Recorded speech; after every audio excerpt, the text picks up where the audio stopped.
오늘 우리에게 주신 말씀은 구약성경 출애굽기 19장 1절부터 25절까지 말씀인데요. 구약성경 110년입니다. 출애굽기 19장 1절부터 25절까지 말씀을 영상을 통해서 함께 듣도록 하겠습니다. 제 19장. 이스라엘 자손이 애굽 땅을 떠난 지 3개월이 되던 날, 그들이 시내 광야에 이르니라. 그들이 르비딤을 떠나 시내 광야에 이르러 그 광야에 장막을 치되 이스라엘이 거기 산 앞에 장막을 치니라. 모세가 하나님 앞에 올라가니 여호와께서 산에서 그를 불러 말씀하시되, 너는 이같이 야곱의 집에 말하고 이스라엘 자손들에게 말하라. 내가 애굽 사람에게 어떻게 행하였음과 내가 어떻게 독수리 날개로 너희를 업어 내게로 인도하였음을 너희가 보았느니라. 세계가 다 내게 속하였나니 너희가 내 말을 잘 듣고 내 언약을 지키면 너희는 모든 민족 중에서 내 소유가 되겠고 너희가 내게 대하여 제사장 나라가 되며 거룩한 백성이 되리라. 너는 이 말을 이스라엘 자손에게 전할지니라. 모세가 내려와서 백성의 장로들을 불러 여호와께서 자기에게 명령하신 그 모든 말씀을 그들 앞에 진술하니 백성이 일제히 응답하여 이르되, 여호와께서 명령하신 대로 우리가 다 행하리이다. 모세가 백성의 말을 여호와께 전하매 여호와께서 모세에게 이르시되, 내가 빽빽한 구름 가운데서 네게 임함은 내가 너와 말하는 것을 백성들이 듣게 하며 또한 너를 영영히 믿게 하려 함이니라.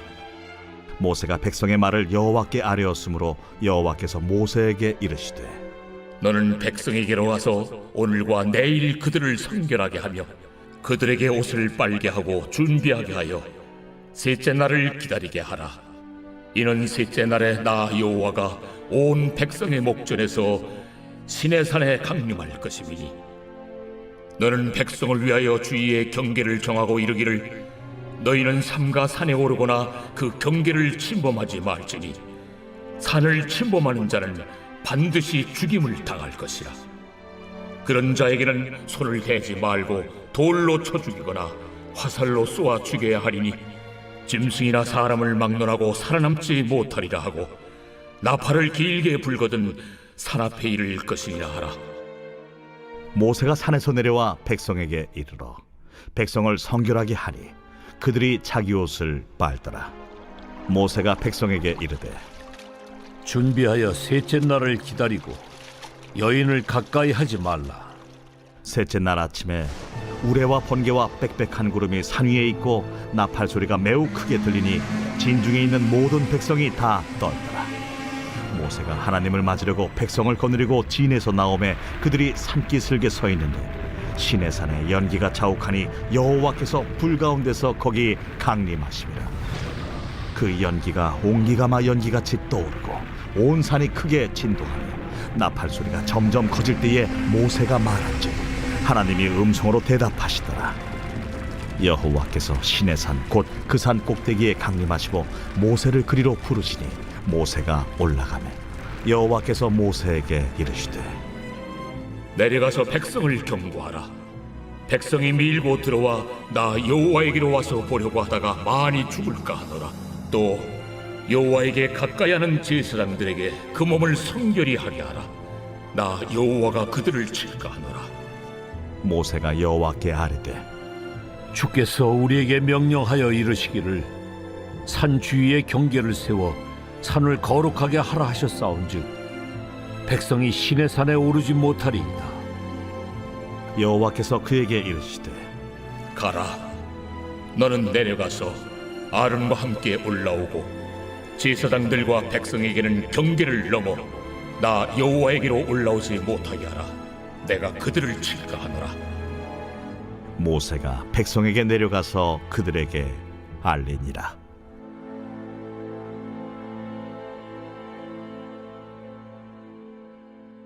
오늘 말씀의 제목은 시내산에 강림하시는 나의 하나님이라는 제목으로 본 말씀을 위해서 함께 은혜를 나눠보겠습니다.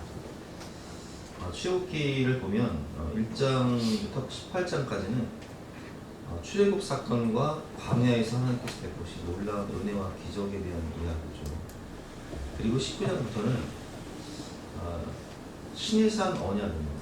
하나님께서 우리에게 시내산에서 율법, 십계명을 주시는데 십계명을 주시기 전에 아주 중요한 말씀을 하시는 본문이 오늘 19장이에요. 그래서 우리가 마치 이제 영화를 한 편 본다면 이렇게 생각하시면 돼요. 내가 어떤 사람을 만나서 극적으로 만나서 아주 놀라운 사건을 경험하고 연애를 해서 결혼식을 딱 하는 장면까지가 결혼식 하기 전까지가 이제 18장이라면 19장은 결혼식 하기 전날 밤, 그리고 20장은 결혼식, 시내산 언약이죠. 그리고 결혼 생활이 시작됩니다. 여러분 살아보시니까 어때요? 연애하는 것도 중요하지만 연애보다 더 중요한 게 결혼 생활이잖아요. 마찬가지예요. 오늘 본 말씀부터는 드디어 본격적인 믿음 생활, 말씀 생활이 시작된다. 그래서 우리가 신약을 보면 사도행전 2장에 성령 강림 사건을 통하여서 성령 강림절을 배웠지만 성령 강림 사건을 통하여서 교회가 탄생했다면 구약에서는 오늘 이제 이 시내산 율법, 시내산 언약을 통해서 구약의 말씀과 신약의 성령을 통해서 우리가 신앙생활을 제대로 시작하는 거예요. 본격적으로 시작하는 겁니다. 오늘 세 가지를 배워볼 텐데요. 첫 번째는 시내산에 강림하신 나의 하나님, 첫 번째 약속을 성취하시고 풍성한 은혜를 주시는 하나님에 대해서 배워보도록 하겠습니다. 1절부터 3절까지 말씀인데요. 이스라엘 자손이 애굽 땅을 떠난 지 3개월이 된 날 그들이 시내 광야에 이릅니다. 드디어 이스라엘 백성들이 애굽 땅을 떠나서 3개월 된 날 시내산, 하나님의 산 호렙산에 도착하게 됩니다. 그들이 르비딤을 떠나 시내 광야에 이르러 그 광야에 장막을 치되 이스라엘이 거기 산 앞에 장막을 칩니다. 어떤 산이죠? 호렙산, 시내산이죠. 모세가 하나님 앞에 올라가니 여호와께서 산에서 그를 불러 말씀하시되 너는 이같이 야곱의 집에 말하고 이스라엘 자손들에게 말하라, 이렇게 말씀하십니다. 근데 오늘 이 시내산에 도착한 이 모세의 마음은요, 백성의 마음과 너무 달라요. 왜냐면 모세가 하나님을 처음 만나는 곳이 어디죠? 바로 이 시내산, 호렙산이라는 거예요. 호렙산 떨기나무 가운데서 하나님께서 임재하셔서 모세에게 말씀하시죠. 너는 가라. 내가 너를 보내리라. 내가 너와 함께하리라. 너는 가서 저 애굽에 있는 나의 백성을 구원해내라. 모세가 뭐라고 말합니까? 내가 누구간데, 하나님 내가 누구간데 바로에게 가겠습니까? 하나님 보낼 만한 자를 보내소서, 이렇게 이야기하거든요. 근데 출애굽기를 보면 3장 11절과 12절 말씀이 하나님께서 이렇게 말씀하십니다. 모세가 하나님께 아뢰되 내가 누구에게 바로에게 가며 이스라엘 자손을 애굽에서 인도하여 내리리까? 하나님이 이르시되 내가 반드시 너와 함께 있으리라. 내가 그 백성을 애굽에서 인도하여 낸 후에 너희가 이 산에서 하나님을 섬기니 이것이 내가 너를 보낸 증거니라, 이렇게 말씀하셨습니다. 자, 내가 너와 함께 할 테니까 가라는 거예요. 그래서 그 애굽에 있는 세계 최 강대국이었던 애굽에서 이스라엘 백성들을 구원해 내라는 거예요. 그리고 그 200만 명이 넘는 사람들이 출애굽을 해서 홍해를 건너고 광야를 지나서 이 호렙산의 이곳에서 하나님을 만나 하나님의 강림을 경험하고 임재를 체험하고 이곳에서 예배를 하게 될 것인데 이것이 내가 너를 보낸 증거니라, 이렇게 말씀하십니다. 자, 모세가 이 말씀에 순종을 해서 애굽으로 가죠. 그래서 바로 앞에 서고 세계 최강대국이었던 애굽을 무너뜨리고 홍해의 기적을 경험하고 구름 기둥과 불 기둥의 은혜를 체험하고 광야의 은혜를 체험하며 그 수백만 명을 이끌고 호렙산에 딱 도착해서 모세가 이제 하나님을 예배하는 거예요. 이때 모세의 마음은 어떨까요? 약속을 성취하시는 하나님. 우리가 인간적으로 생각하면 야, 세계 최강대국인 애굽에서 이스라엘 백성들을 구원해낸다? 그리고 수백만 명의 그 사람들이 이 물이 없고 양식도 없는 광야를 지나서 호렙산으로 온다? 그게 정말 가능할까? 에이, 불가능하지. 이렇게 생각할 수 있잖아. 그런데 이 불가능한 것을 가능하게 하시는 분이 계시니 그분이 바로 전지전능하신 하나님이시라는 거예요. 하나님은 정말 말씀하신 그대로, 약속하신 그대로 그 모든 것을 성취하시고 이루시고, 그 모든 증거니라 말씀하신 대로 그것을 목격하게 하시고 체험하게 하세요. 모세가. 여러분, 신앙생활이 이런 거예요. 하나님이 약속하신 그 약속의 말씀이 성취되는 것, 그것을 경험하는 것이 바로 체험신앙, 야다라고 하죠. 체험신앙입니다. 특별히 오늘 말씀을 보면 하나님께서 이스라엘 백성들을 독수리 날개로 업어 인도했다, 이렇게 말씀하세요. 이게 참 중요한 말씀인데, 4절 말씀입니다. 제가 읽어보겠습니다. 내가 애굽 사람에게 어떻게 행하였음과 내가 어떻게 독수리 날개로 너희를 업어 내게로 인도했음을 너희가 보았느니라. 이것은 독수리의 식성을 알아야 되는데, 독수리가 이제 새끼를 낳으면요, 그 새끼가 둥지에서 아주 편안하게 안락하게 어미가 갖다주는 그런 그 고기들을 먹으면서 편안하고 안락한 생활을 하죠. 그런데 이 독수리가 장성하게 되면 둥지를 떠나야 되잖아요. 그럼 둥지를 안 떠나요. 왜냐면 너무 편하니까, 좋으니까. 그래서 어미는 그 안락한 둥지에 있던 그 포근한 깃털 같은 것들을 다 치워버려요. 떠나게 밀어내는 거예요. 근데 이 어린 독수리는 아직 창공을 날아보지 못했기 때문에 이 날개에 근육이 붙지 않았다는 거예요. 그래서 훈련이 필요해요. 그래서 독수리가 이제 둥지를 떠나기 위해서 딱 날갯짓을 하면 이 날갯짓이 안 되다 보니까 떨어진단 말이에요. 그러면 이 어미가 딱 기다리고 있다가 계속 이 날갯짓을 하면서 근육이 생기겠죠. 떨어지면 받아요. 딱 받아서 다시 올려놔요. 그럼 또 이제 이 새끼가 날갯짓을 하면서 떨어집니다. 또 근육이 붙겠죠. 그럼 어미가 또 받는 거예요. 이렇게 하나님께서 우리를 성장하고 성숙하게 하기 위해서 훈련과 연단을 시키신다는 의미예요. 근데 출애굽 과정을 생각해 보시면 정확히 이 말씀의 의미를 이해할 수 있습니다. 자, 보세요. 애굽에 있을 때 이스라엘 백성들이 어떤 일을 겪죠? 아들을 낳으면 날강에 던져라. 여러분, 세상에 두고 보기에도 아까운 내 새끼를 내 손으로 날강에 던져야 되는 거예요. 이게 사람이 어떻게 살아요? 원통하고 분해서 못 사는 거예요. 그래서 하나님께 부르짖거든요. 어떻게 부르짖습니까? 하나님 도와주세요. 하나님 살려주세요. 내가 어떻게 내 손으로 내 아들을 이 날강에 죽일 수 있습니까? 하나님 도와주세요. 그것이 하나님께 상달된 거예요.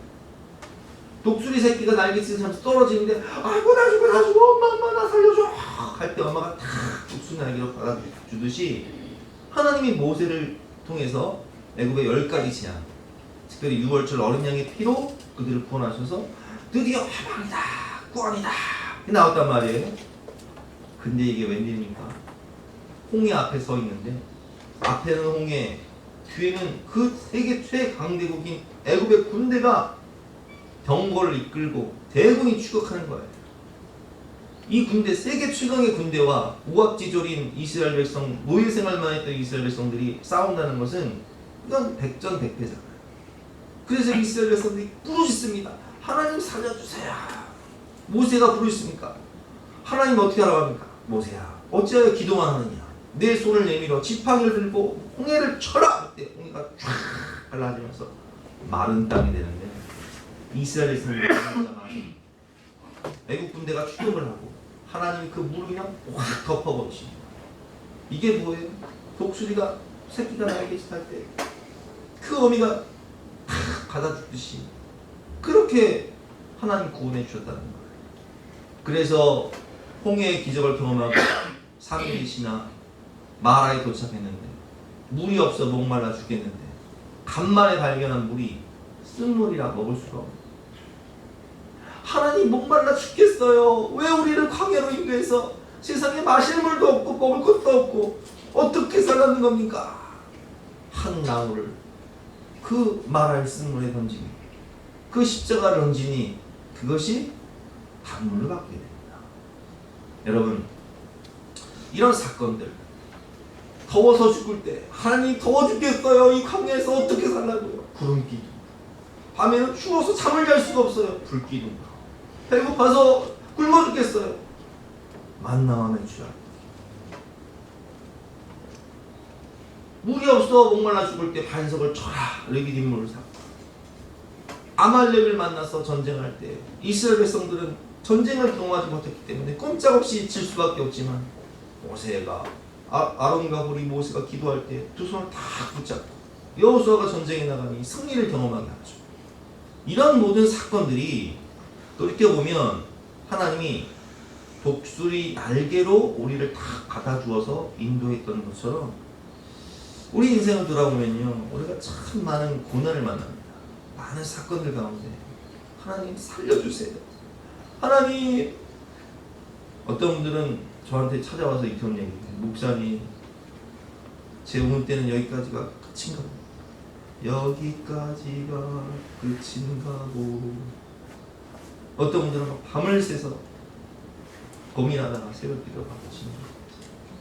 그런 고난을 만났을 때 하나님이 독수리 날개로 업어서 구원해 주시고 인도하셨다는 거예요.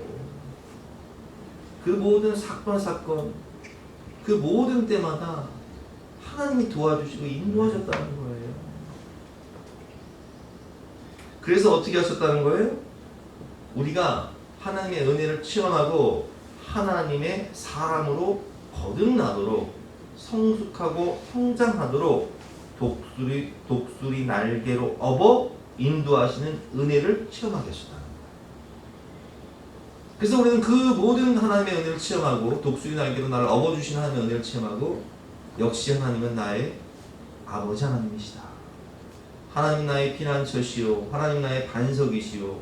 하나님 나의 요새시오. 하나님 나의 산성이시오. 하나님이 오직 여호와 하나님만이 나의 도움이시며 나의 구원이시오. 나의 아버지시구나 라는 걸 깨닫고 완전한 하나님의 사람으로 거듭나게 하신다. 성장하게 하시고 성숙하게 하신다는 것. 그것이 바로 독수리 날개로 우리를 업어주신 하나님의 은혜를 체험하는 체험 신앙입니다. 두 번째는 역사의 주관자가 되셔서 왕같은 제사장을 삼으시는 하나님의 은혜죠.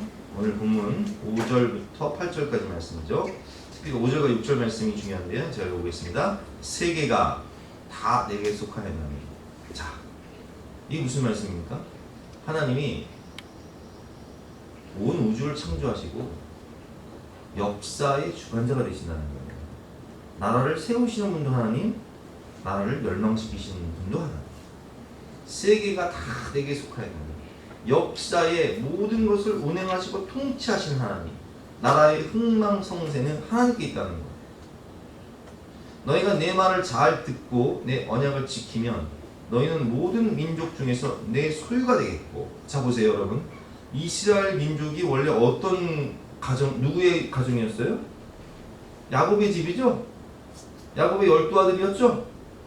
그 야곱의 12아들이 애굽으로 내려와서 430년 만에 이스라엘 민족이 된 거예요. 근데 그 민족을 탄생시키신 분이 누구예요? 하나님이시란 말이에요. 한마디로 역사의 주관자가 되시는 분이에요.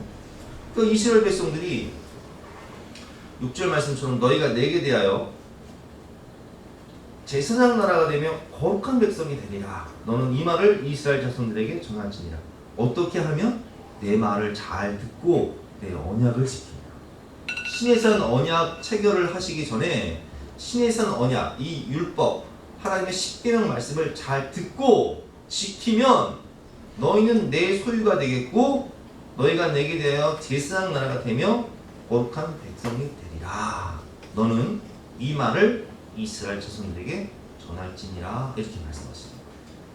자, 모세가 내려와서 백성의 장로들을 불러 여호와께서 자기에게 명령하신 그 모든 말씀을 그들 앞에 진술하니 백성이 일제히 응답하이르되 여호와께서 명령하신 대로 우리가 행하리이다.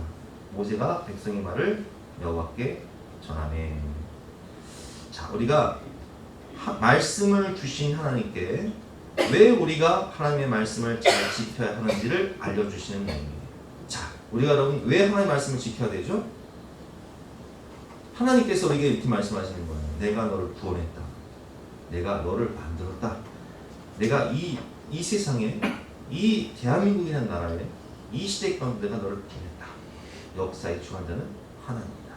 그런데 그 하나님이 모든 나라와 관계와 영향을 정하신 역사의 주관자가 되신 하나님, 인간의 생사화복과 나라의 흥망성쇠를 주관하시는 하나님, 영어로 히스토리, 역사가 무슨 뜻이에요? 그분의 이야기, 스토리, 그분의 이야기예요. 역사는 하나님의 이야기예요. 역사의 주체는 하나님이시라고요. 그래서 다니엘서라든지 예언서를 보면 하나님이 예언을 하시죠. 이스라엘 백성들이 하나님 말씀에 순종해서 복을 받으면 좋은데 결국은 불순종하잖아요. 하나님 말씀대로 안 살잖아요. 바알과 아세라를 섬기면서 죄악과 우상이 자신들의 삶의 목적이 되잖아요.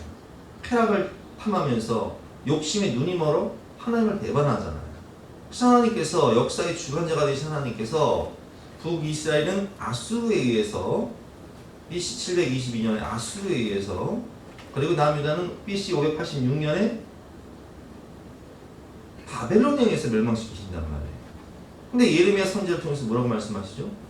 70년 만에 포로 생활을 하겠지만 70년 만에 돌아오리라.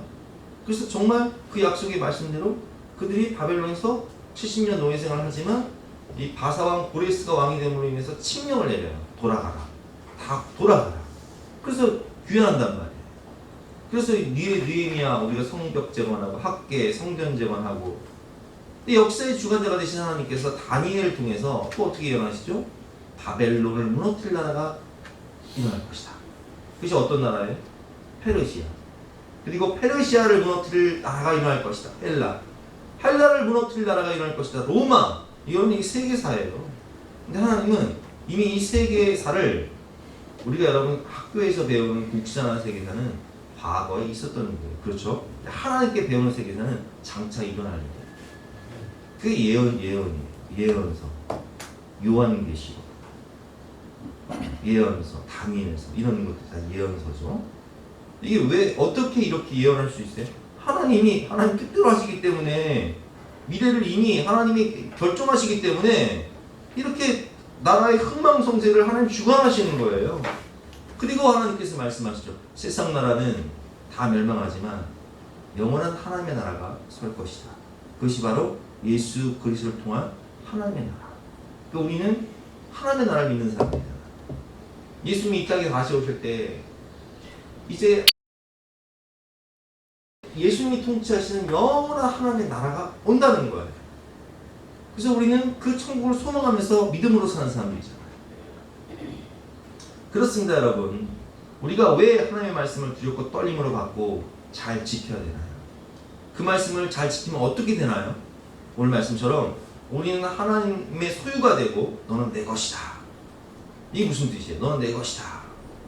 이것은 특별히 하나님이 우리를 하나님의 자녀 삼아 주시겠다는, 하나님의 백성 삼아 주시겠다는, 그리고 왕같은 제사장이 되리라.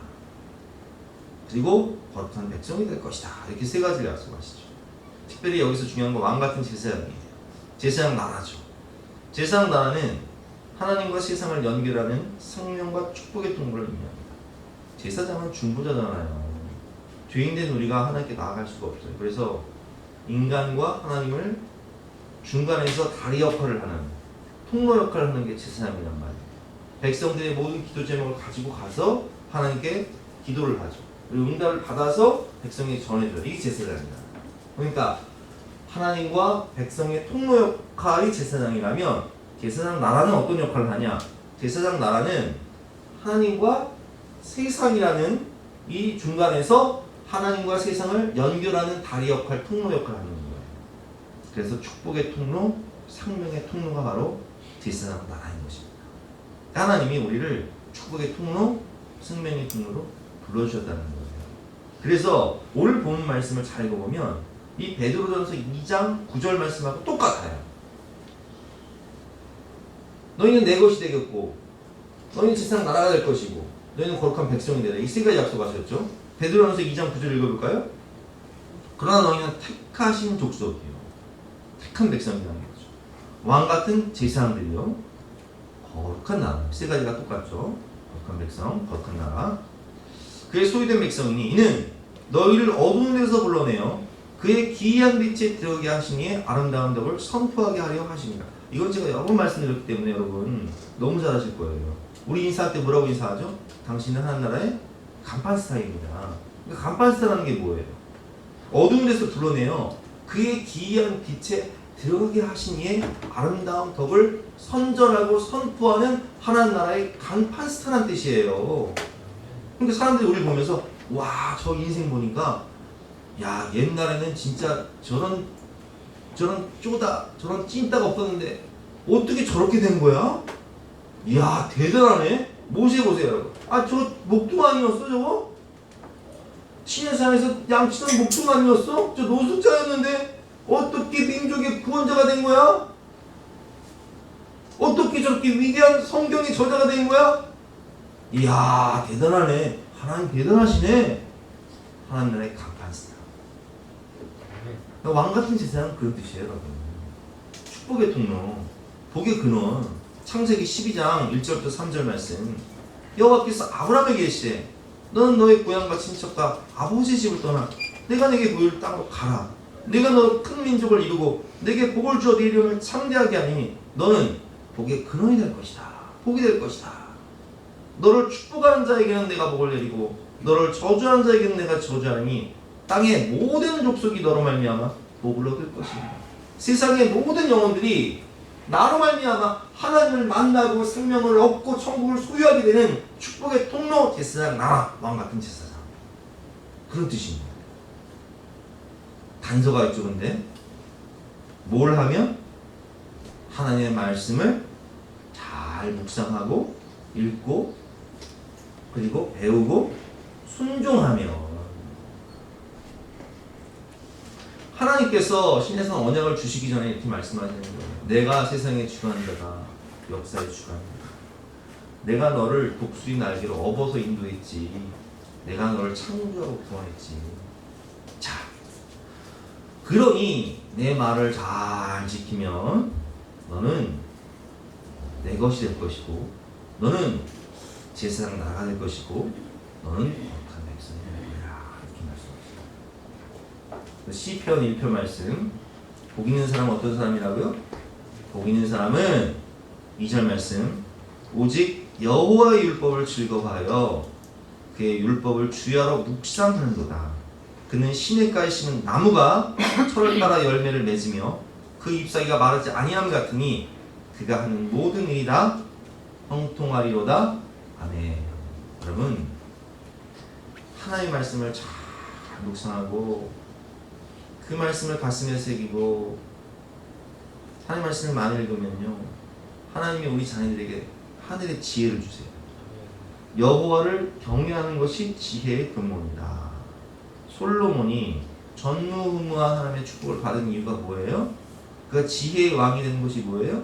전도서를 보면 여호와를 경외하는 것이 지혜의 근본이다. 하나님의 말씀을 많이 읽으면요, 하나님의 하늘의 지혜를 주세요. 공부가 안 되는 학생들, 하나님의 말씀을 읽어보세요. 그럼 하나님의 지혜를 주세요. 이해력을 주시고 통찰력을 주세요. 암기력을 주세요. 요한계시록 1장 3절 말씀이죠. 이 예언의 말씀을 읽는 자와 듣는 자와 그 가운데 기록한 것을 지키는 자는 복이 있나니 때가 가까움이라. 아멘. 자, 어떤 사람이 복이 있다고요? 읽고 듣고 그리고 그 말씀을 순종하여 지키는 자가 복이 있다는 거예요. 그래야 열매를 낸다. 그런데 중요한 것은 내 의지나 노력으로는 하나님의 말씀을, 율법을 지킬 능력이 우리에게는 없어요. 작심 삼일, 의지 막약. 그래서 하나님께서 우리에게 뭘 주셨어요? 신약에 성령을 주신 거예요.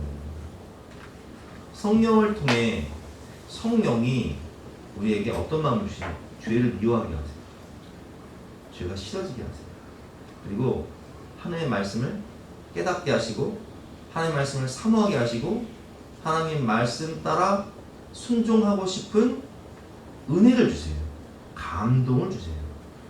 그래서 이전에는 내 노력으로 해서 안 되던 것들이 하나님이 감동을 주심으로 기쁜 마음으로 자원하는 마음으로 죄를 버리게 되고 기쁜 마음으로 자원하는 마음으로 감동을 받아서 스스로 하나님 말씀 뜻대로 살기 위해서 변화가 되는 거죠. 성장하게 되는 거죠. 그게 은혜예요. 세 번째는 거룩한 백성으로 변화시켜 주시는 하나님이십니다. 오늘 본문을 보면 9절부터 보면요.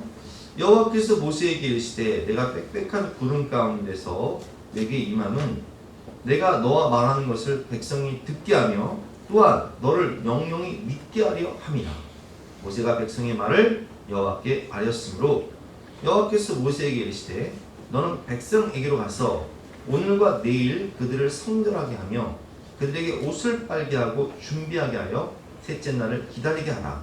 이는 셋째 날에 나 여호와가 온 백성의 목전에서 시내산에 강림할 것이니. 여러분 보세요. 무당들이요 밤에 귀신을 만나러 갑니다. 근데 밤에 귀신을 만나러 갈 때 어떻게 하는지 아세요? 목욕제기하고 합니다. 무당들이 귀신을 만나러 가도요 목욕제기하고 가요. 근데 하나님 만날 때는 어떻게 해야 되겠어요? 하나님께서 뭐라고 말씀하시죠? 내가 모레 시내산에 강림할 것이다. 그러니까 오늘과 내일 너희 내 옷을 빨아라. 옷을 빨게 하고 성결하게 하라. 기다리라는 거예요. 12절 말씀. 너는 백성을 위하여 주의 경계를 정하고 이르기를 너희는 산과 산에 오르거나 그 경계를 침범하지 말지니 산을 침범하는 자는 반드시 죽임을 당할 것이다. 자, 거룩하신 하나님 앞에 죄인된 인간이 나아가잖아요. 그러니까 하나님께서 경계를 정하라는 거예요.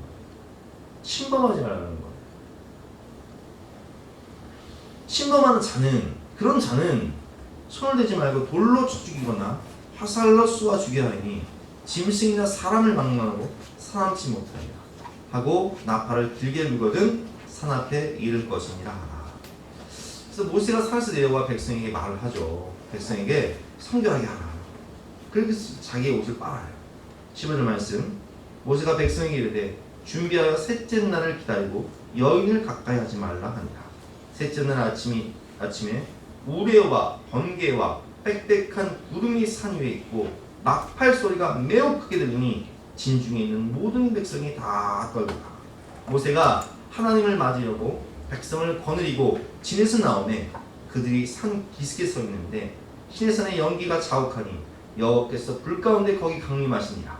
그 연기가 옹기가마 연기같이 떠오르고 온 산이 크게 진동하며 나팔 소리가 점점 커질 때 천사들이 나팔을 부는 거죠.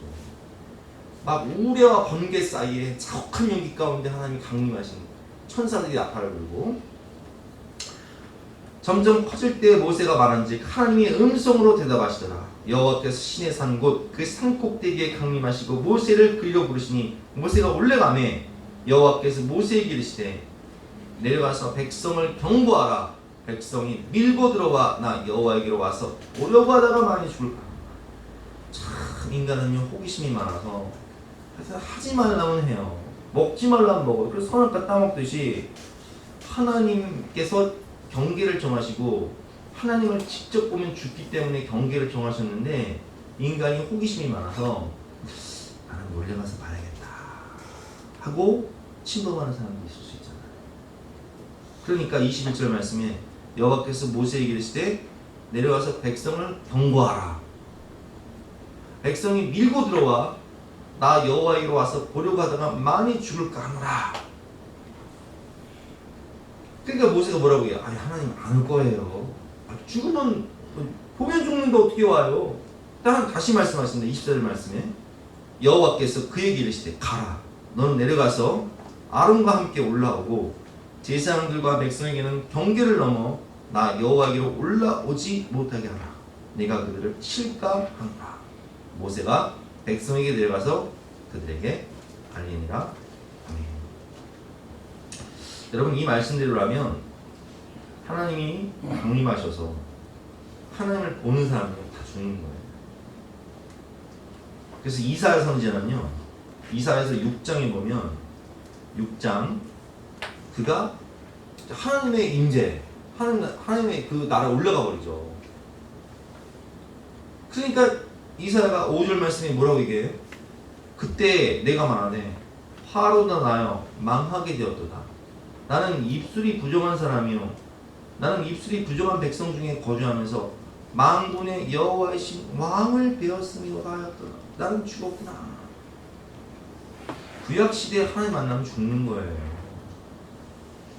그래서 이 성막 그림인데요, 이 성막 그림을 보면 성막은 이제 뜰이 있습니다. 바깥에 뜰이 있고 안에 성소와 지성소가 있어요. 근데 이 성막 뜰 안에는 백성들이 들어올 수 있지만 저 성소나 지성소 안에는 절대로 못 들어가요. 제사장만 들어가요. 그리고 이 제사장들도 저 성소 안에는 뭐 진설병을 가지고 들어간다든지 아니면 촛불을 켜기 위해서 들어간다든지 할 수 있지만 지성소 안에 들어갔다면 죽어요. 지성소는 하나님의 법궤가 있는 지성소는 오직 1년에 한 번 대속죄일 날 대제사장만 딱 한 번 들어갈 수 있는데, 그때도 대제사장이 거룩하지 못한 모습으로 그곳에 들어갔다가는 하나님이 쳐서 죽어요. 그래서 대제사장 옷을 보면 그 아래에 방울이 있어요. 그리고 발목에 줄을 메고 들어가요. 왜 줄을 메고 들어가냐? 방울 소리가 안 나면 죽은 건데 제사장을 지성소 안으로 들어가서 그 시체를 가져올 수 없잖아요. 그러니까 줄을 매달아서 밖에서 당기는 거예요. 그만큼 이 거룩하신 하나님을 만난다는 것은 인간에게 불가능한 일이에요. 그러니까 오늘 이 말씀대로 하면 하나님 앞에 설 수 있는 사람이 있어요, 없어요? 우린 다 죽어요. 왜? 우린 죄덩어리거든요. 그래서 오늘 이 본문 말씀대로 하면 우리는 하나님 앞에 설 수 없지만 하나님이 우리를 사랑하사 우리를 불쌍히 여기사 새 언약을 주셨습니다. 새 언약의 중보자를 주셨어요. 그게 누구예요? 예수 그리스도. 예수님께서 이 땅에 대세상으로 오셔서 하나님과 우리 사이의 중보자가 되실 때 십자가에서 다 이루었다 하시고 손을 거두실 때 성소의 휘장이, 아까 제가 말씀드린 그 성소의 휘장이라는 것은 뭐냐면 지성소와 성소를 가로막고 있는 휘장이에요. 그 휘장 안으로 들어갈 수 있는 사람은 오직 대제사장만 1년에 한 번 들어간다고 했죠. 근데 이 성소의 휘장을 예수님이 십자가에서 못 박혀 죽으실 때 다 이루었다 하시고 자기 몸을 찢으실 때 성소의 휘장이 위로부터 아래까지 쫙 찢어졌어요. 이게 무슨 얘기예요? 하나님이 그 휘장을 찢으셨다는 거예요. 왜? 예수 그리스도의 보혈을 통해 우리가 하나님의 임재 앞에, 영광 앞에 나아갈 수 있는 길을 열어주신 거예요. 또 우리가 여러분 예배 전에 찬양할 때 주의 보좌로 나아갈 때 어떻게 나가야 할까? 어떻게 나가야 돼요? 나를 위해 흘리신 그 보혈을 의지해서, 그 사랑을 의지해서 나가는 거예요. 십자가의 보혈 완전하신 사랑, 그걸 의지해서 나가는 거예요. 때가 60쯤 되어 해가 빛을 잃고 온 땅에 어둠이 임하여 제 9시까지 계속하며 성소의 휘장이 한가운데가 찢어지더라. 히브리서 10장 19절과 20절 말씀 보면, 그러므로 형제들아 우리가 예수의 피를 힘입어 성소에 들어갈 담력을 얻었나니 그 길은 우리를 위하여 휘장 가운데로 열어놓으신 새로운 살 길이요 휘장은 곧 그의 육체니라. 예수님이 자기 몸을 찢으셔서 우리가 하나님 앞에 나아가 하나님을 만날 수 있는 은혜의 길을 열어주셨고, 우리는 하나님께 직접 나가 기도하는 거예요. 이게 만인 제사장설이에요. 천주교는 달라요. 천주교는 누굴 통해서 나가요? 신부를 통해서 나가요. 그러나 기독교는 달라요. 왜 그래요? 성경 말씀대로 예수의 피를 힘입어 예수의 이름으로 내가 직접 나가 기도하는 거예요. 하나님의 임재와 영광 가운데 나가 내가 직접 하나님을 만나는 거예요. 여러분, 예배는 우리가 예배를 드리고 있지만 예배는 하나님의 임재와 하나님의 영광을 경험하고 하나님의 강림 가운데 하나님의 약속의 말씀을 듣고 하나님의 응답을 받고 돌아가는 게 예배예요. 하나님을 만나 응답을 받고 약속을 받고 돌아가는 게 예배라고요. 하나님의 사랑을 경험하죠. 하나님 안아주시고 주님의 은혜 주시고 치유해 주시고 회복해 주시고 우리가 가정에서 하루 종일 공부하고 일하고 그렇게 살다가 가정에 들어가서 어떻게 해요? 씻고 같이 온 가족이 한 상에 둘러서 먹고 마시고 또 잠자고 위로받고 치유와 회복을 경험하듯이 충전하듯이 예배는 하나님의 임재와 영광 가운데 하나님의 강림 가운데 하나님의 사랑을 받고 위로와 치유를 받고 죄사함을 받고 새 힘을 얻고 응답을 받고 돌아가는 것이 바로 예배인 거예요. 그래서 히브리서 4장 10절 말씀 보면 우리에게 있는 큰 대제사장이 계시니 승천하시니 곧 하나님의 아들 예수시라. 우리가 믿는 도리를 굳게 잡을지어다. 우리에게 있는 대제사장은 우리의 연약함을 동정하지 못하실 리가 아니요 모든 일에 우리가 똑같이 시험을 받으시니로되 죄는 없으십니다. 그러므로 우리는 긍휼하심을 받고 때를 따라 돕는 은혜를 얻기 위하여 은혜의 보좌 앞에 담대히 나갈 것입니다. 하나님의 그 은혜의 보좌 앞에 우리가 담대히 나아가서 때를 따라 돕는 은혜를 구한다는 게 뭐예요? 하나님, 저 너무 외로워요. 하나님 너무 힘들어요. 그러면 주님께서 말씀하시죠. 그래, 나도 네 마음 안다. 나도 모든 사람에게 버린 것 같지. 나도 네 외로움 안다. 내가 너의 그 외로움을 해결해 줄게. 하나님 저 배고파요. 하나님 저 가난해요. 하나님 나 물질 때문에 눈물 흘리고 있는데 하나님 나 좀 도와주세요. 주님 말씀하시죠. 내가 네 마음 알지. 나도 가난했지. 나도 40일 금식했기 때문에 너의 배고픔을 알지. 내가 너의 눈물을 닦아주리라. 내가 때를 따라 돕는 풍성한 은혜를 너에게 주리라 하시며 튀어주시는 거예요. 육신의 질병 때문에 고통당할 때 하나님 난 너무 힘들고 아파요. 잠을 잘 수가 없어요. 주님 말씀하시죠. 내가 십자가에서 죽을 때 몸 찢기고 피 흘려 마지막 피 한 방울까지 흘렸기 때문에 너의 육신의 질병과 고통 아픔을 내가 다 탔습니다. 내가 채찍에 맞음으로 너는 나음을 입었도다 말씀하시면 오늘 치유하시는 거예요. 여러분, 이것이 때를 따라 돕는 은혜를 얻기 위하여 은혜의 보좌 앞에 담대히 나간다는 의미인 거예요. 주님은 하나님과 우리 사이에 중보자가 되셔서 대제사장이 되셔서 우리를 치유하시고 우리 기도에 응답하시고 은혜를 베풀어 주신다는 거예요. 또 얼마나 감사해요.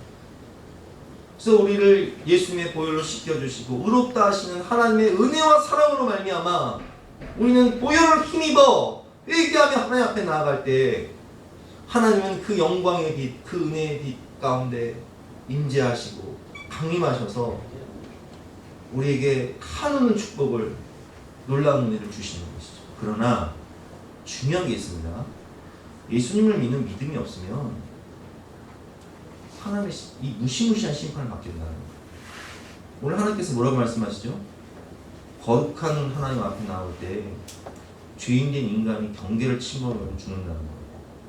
근데 그 문제를 해결할 수 있는 길은 오직 하나, 누구의 피? 예수 그리스도의 보혈의 피. 예수를 믿는 사람들은 그 보혈을 힘입어 하나님의 임재 앞에 나아가 하나님 자녀의 권세를 얻고 때를 따라 돕는 은혜의 보좌 앞에 담대히 나아갈 때 기도 응답을 받죠. 그러나 예수님 안 믿으면 답이 없어요. 심판받는 거, 지옥 가는 거. 그래서 하나님께서 오늘 몇 번을 강조하세요? 호기심으로라도 하나님의 그 거룩한 임재 영광 가운데 나왔다가 죽어. 전환하는 거예요. 뭘 전환하는 걸까요? 복음 전환. 예수 그리스도의 보혈에 그 속죄함을 입은 자, 믿음으로 구원받은 사람만이 심판대를 통과할 수 있고 하나님 나라에 들어갈 수 있으니 그것 전하라는 거예요. 그래서 오늘 결론 말씀을 보면요, 세 가지를 기억해야 돼요. 첫 번째, 우리는 직접 보는 은혜를 체험해야 돼요. 두 번째는 하나님의 말씀을 잘 지켜야 돼요. 근데 이건 내 힘으로 안 돼요. 성령으로 성경을 지켜야 되는 거예요. 세 번째는 하나님의 말씀을 전하는 거예요.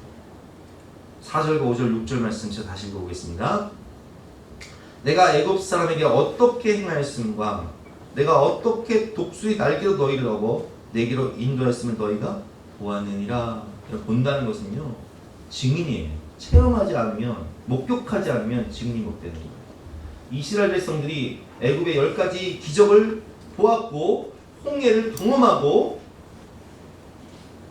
구름 기둥, 불 기둥을 체험하고 만나를 먹고 맥주라기를 먹고 반석의 물을 마셨듯이 하나님의 은혜를 체험하라는 얘기예요. 보라는 얘기예요. 체험하라는 얘기예요.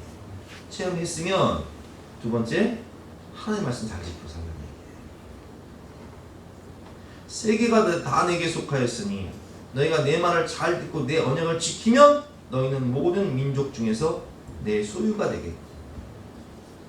우리를 창조하시고 구원하신 하나님께서 말씀하십니다. 하나님 말씀 따라 살아라. 그러면 너는 복의 근원이 될 거야.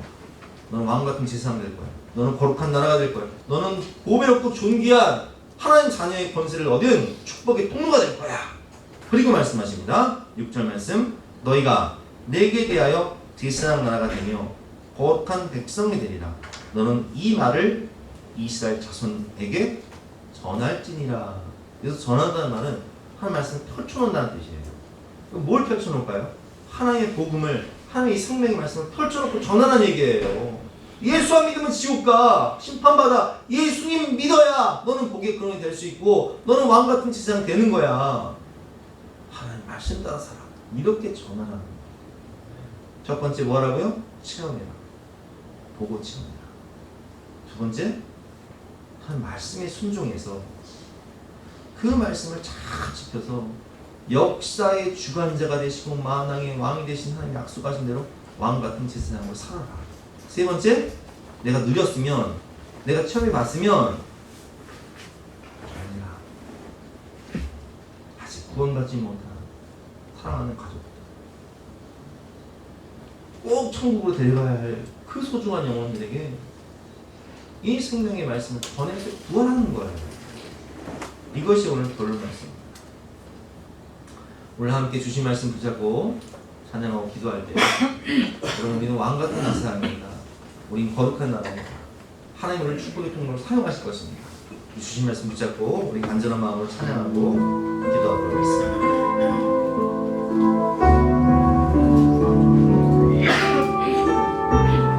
독수리 날개로 업어주신 하나님의 은혜를 생각하면서 함께 찬양합니다.